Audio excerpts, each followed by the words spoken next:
हो, मी जेवण बनवायले. जेवणार आहे का तुम्ही? नाही, मी जेवणार नाही. पुन्हा अर्ध्या रात्री म्हणायचं नाही मला भूक लागल्या म्हणून. मी अजिबात जेवण बनवणार नाही. बनवू नको, तुझं तू खाऊन झोप जा.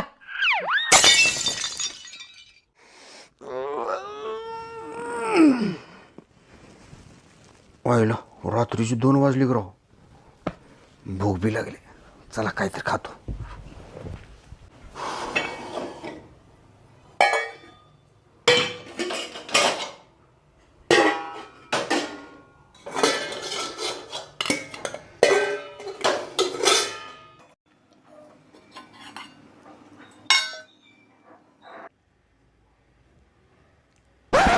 लग्न होऊन 10 वर्ष झाले बाई, असलं वरण करते का पानचं ढोळ.